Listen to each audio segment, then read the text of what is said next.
Assalamualaikum warahmatullahi wabarakatuh. Perkenalkan, nama saya Hanifah Fadzila. Di sini saya mahasiswa angkatan 2020 di Universitas Pembangunan Nasional Veteran Jawa Timur dengan mengambil program studi informatika.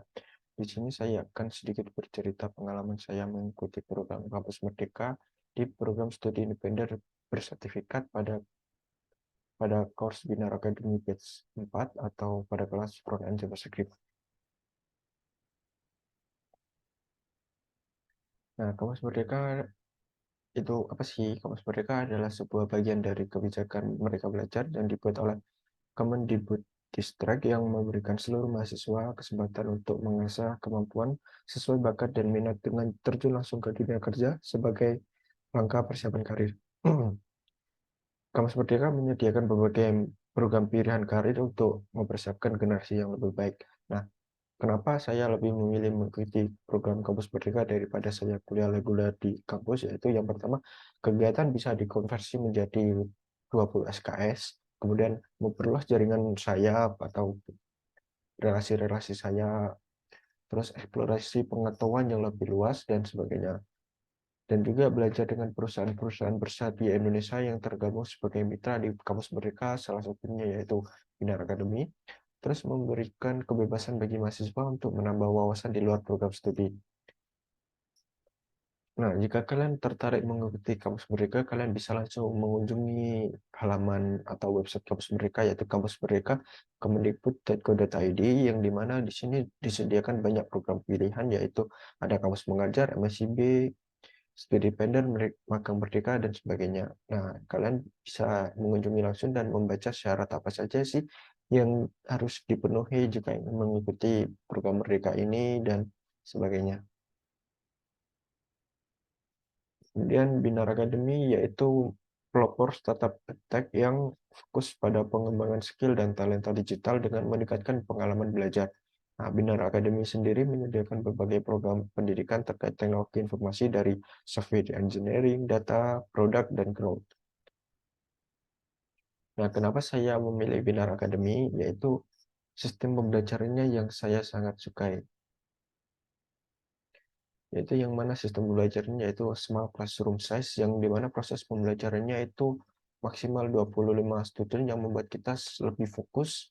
Kemudian real case real project, yaitu bukan cuma kemampuan belajar teori saja, kita juga belajar tentang project real untuk yang dipraktekkan di dunia kerja. Kemudian ada psikologi check-up yang dimana kita akan diberikan psikolog cara belajar yang baik dan benar agar kita nyaman selama mengikuti pembelajaran. Kemudian ada karir support dan coaching yang dimana dibimbing dalam proses pencarian kerja mulai dari pembuatan CV hingga disalurkan ke kurang lebih 150 partner dari Binar sendiri. Kemudian ada collaborative based learning yang dimana simulasi belajar berkolaborasi secara aktif dalam proyek berkelompok antar course yang lain. Dan juga ada pioneer of flip learning di Indonesia, yaitu eksplorasi materi lebih dalam dan efisien dengan cara yang kamu suka serta dibimbing oleh pengajar terpercaya di industri. Seperti itu.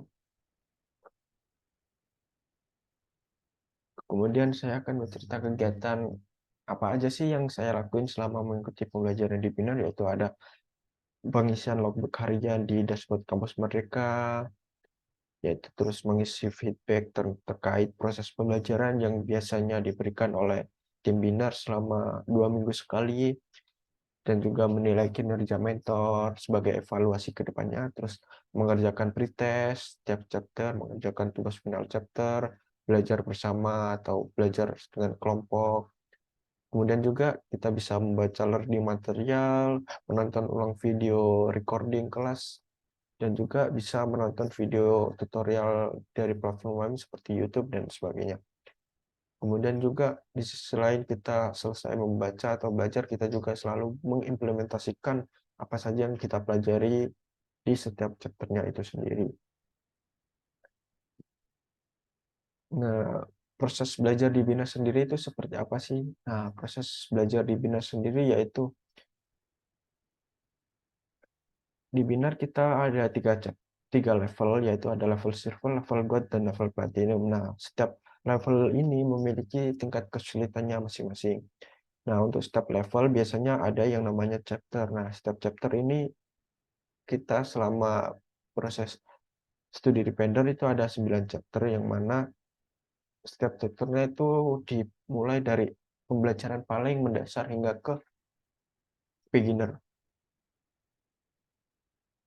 Yang dimana proses pembelajarannya itu dari yang paling mendasar hingga ke expert. Nah, selama pembelajaran kita dipelajari yaitu ada hard skill yang dimana skill kita yaitu ada tes challenge, tes kuis, tugas, atau kuis-kuis yang diberikan saat kelas. Kemudian soft skill kita juga dipelajari bagaimana cara berkomunikasi, cara menjadi karakteristik seseorang yang baik, dan sebagainya. Nah, selama 1 minggu belajar kita memakai 2 metode, yaitu ada metode sinkronus dan asinkronus learning. Yang dimana untuk sinkronus learning ini dilaksanakan pada hari Senin, Rabu, Jumat jam 7 malam hingga jam 10 malam. Kemudian untuk asinkronus learning ini dilaksanakan untuk hari Selasa dan Kamis. Nah, sinkronus learning sendiri itu apa sih? Nah, sinkronus learning sendiri itu kita melakukan sesi diskusi dengan mentor atau fasilitator kita dan juga teman-teman sekelas kita untuk membahas terkait materi-materi apa sih yang kita kesulitan, melakukan diskusi tentang materi-materi yang akan dipelajari, dan melakukan ngobrol-ngobrol tentang materi lah intinya untuk sesi live ini.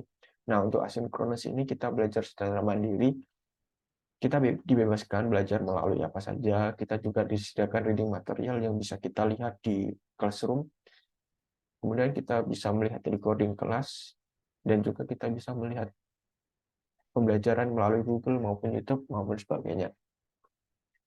Nah, untuk sesi live diskusi ini kita bukan hanya sekedar bercerita atau berdiskusi terkait materi, kita juga melakukan implementasi terkait live coding juga terkait materi-materi yang dipelajari. Misal kita belajar HTML, kita latihan coding HTML, seperti membuat landing page sederhana dan sebagainya. Nah, untuk toolnya sendiri, learning sesi live diskusi ini kita terdapat memakai Zoom Meeting, yang dimana biasanya di pertengahan kita di setiap final chapter kita bekerja secara kelompok, dan di kelompok kita disediakan breakout room untuk masing-masing kelompok, jadi kita bisa lebih fokus terhadap kelompok kita masing-masing. Nah, kurang lebih untuk proses belajar di Binar itu seperti itu. Kita selalu mengimplementasikan apa yang kita pelajari, kita selalu mendapatkan tugas untuk kita selalu bisa terbiasa dengan coding dan sebagainya. Nah, mungkin itu saja yang bisa saya ceritakan. Kurang lebihnya saya mohon maaf. Saya akhiri. Assalamualaikum warahmatullahi wabarakatuh.